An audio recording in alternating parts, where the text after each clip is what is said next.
So the Sega Dreamcast. This was Sega's last entry in the home video game console market. This would go on to sell just over 9 million units. It was released in 1999, the year before the PlayStation 2 was released. It would be discontinued in 2001, the same year the Xbox and GameCube would be released. I've been after a GameCube. Is it a GameCube? I've got a GameCube. I have been after a Dreamcast for a while, but I was never able to really get one at a good price, especially over here in Ireland where everything's overinflated. But there was a local seller who was letting one go at a really good price. Now it was a bit yellowed, it did need some TLC which I showed it. So in this video I'm going to go through the unyellowing process, some of the exclusive games and some of the other games that I'm looking forward to playing, and a few other wee tweaks here and there that I've made.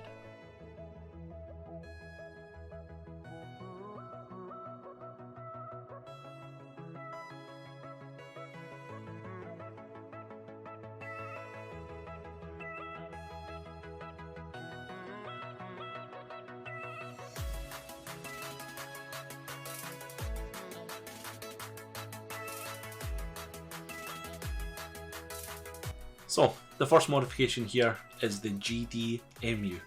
This is an SD card reader that you install into the Dreamcast. This replaces the GD-ROM drive entirely.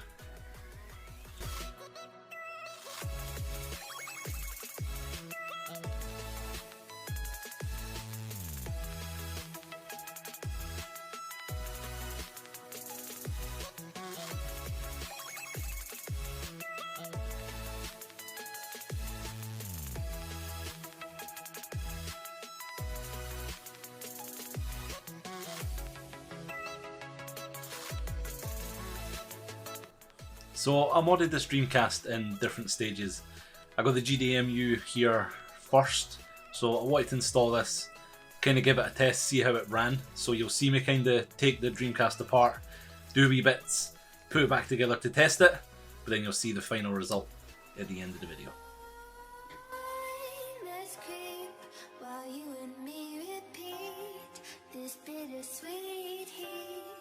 Suffocating, I'm waiting and always hesitating.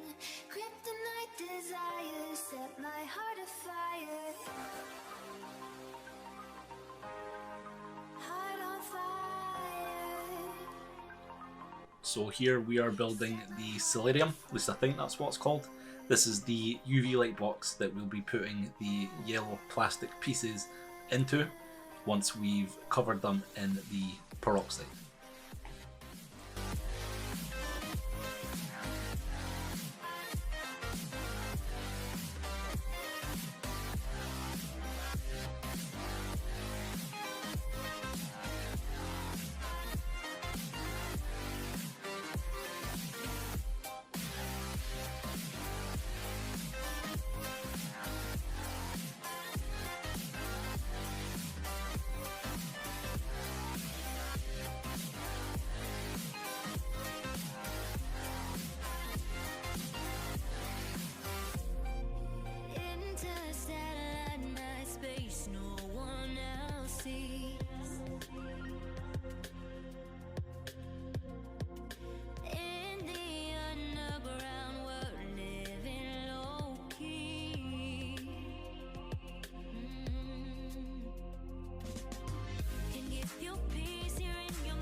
So, Solarium built. Solarium? Sure, that's what it's called.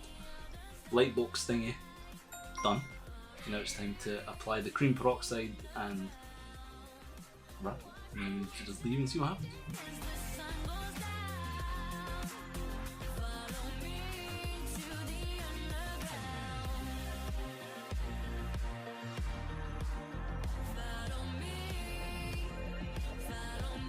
So this is now preparing the yellow pieces to go into the light box.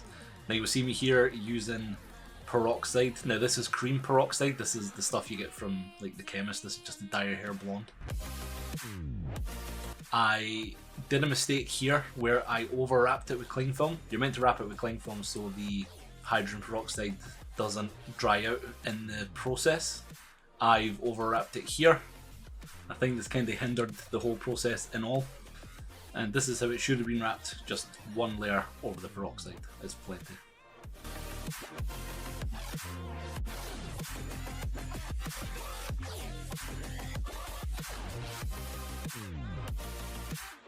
Another cool wee mod that you can do is you can actually change the power LED. Now it is just a standard LED diode, so it can be switched out. So here I've switched the kind of amber one to a blue one.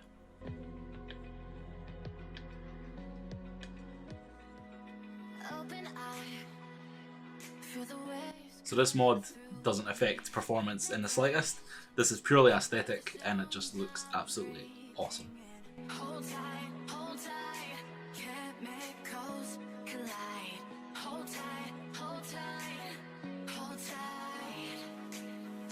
So because we have taken out the GD-ROM drive, there is no longer any need for this part here. This basically just causes overheating now because there's no need for the 12 volt rail that powers the GD-ROM drive, so we're just going to take it out.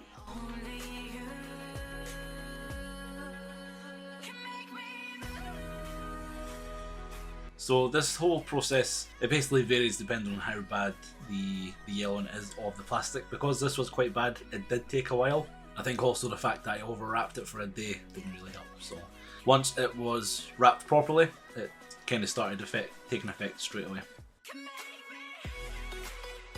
So all that being said, now it's time to put this Dreamcast back together and give it a test.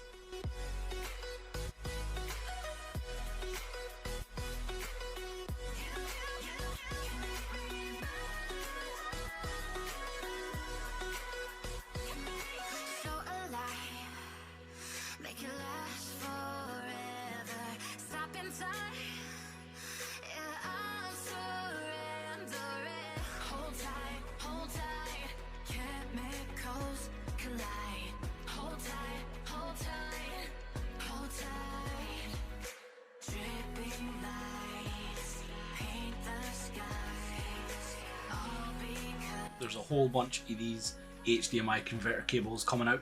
They're getting cheaper and better. And this one here is from a company called Kaiko. This is converting the Dreamcast output into HDMI output.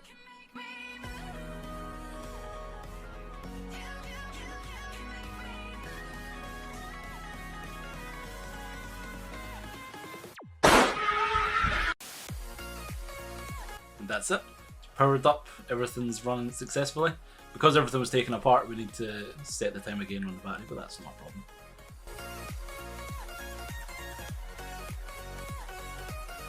And this is the GDEmu main interface. Now, I'll go over this in detail here in a second, but first I needed to play some Crazy Taxi 2.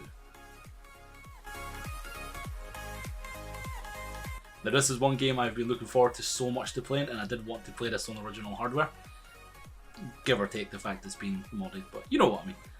So it is a bit jittery here. This has nothing to do with the cable or the mods. This is actually the capture card that I was using. It did cause this kind of jittering, skip frames and stuff like that, but when I was on the screen, it was absolutely perfect. And again, you'll see this in a wee second with a couple of other games.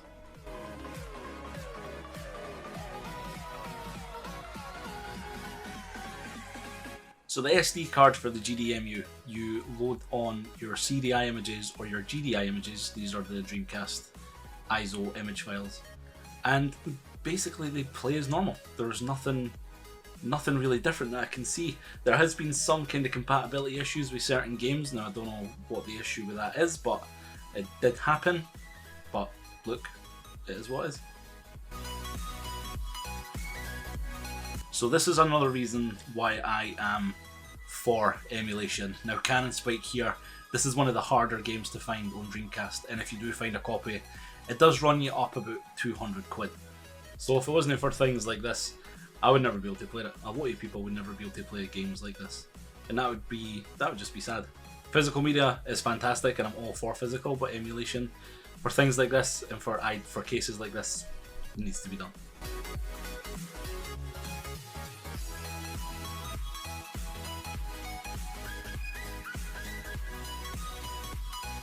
Cannon Spike on the Dreamcast, one of the best games I think I've played in a long time, and it's so arcadey. The Dreamcast just seems to be very arcade feeling. Just, these are games you can just get stuck into.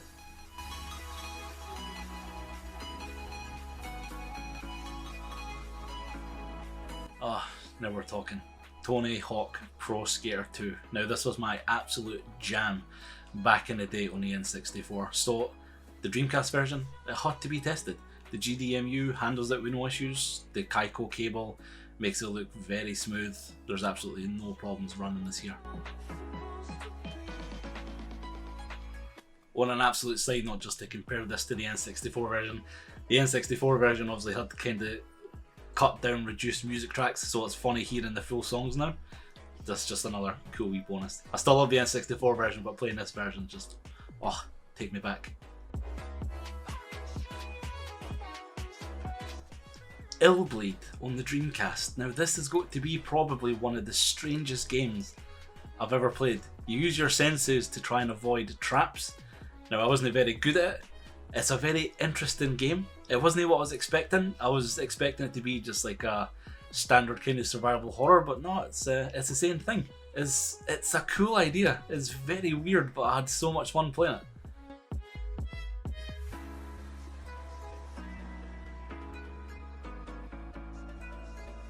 Like, this is the exact case in point why I wanted to go back and pick up the Dreamcast after, what, 20 years. Like, there's games like this that I would never have got the joy of playing before. And now I can because of the GDEmu and emulation. Playing these games is just fantastic, and there's so many more that I'm going to work my way through in the coming months. Probably on Twitch maybe, or in other videos, but sure you can check our links down below if you like.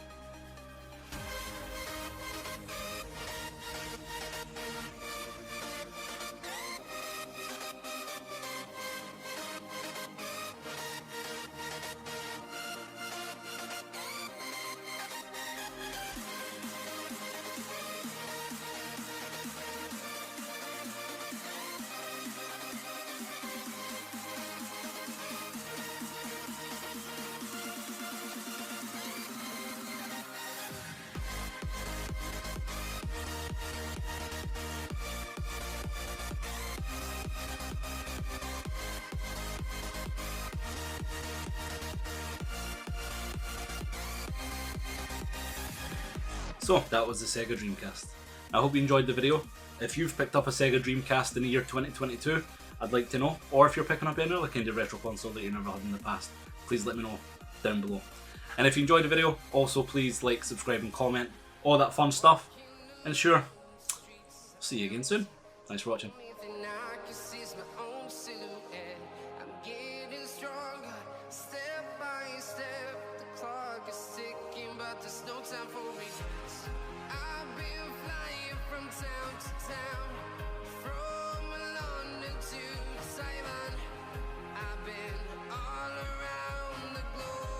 Trying to protect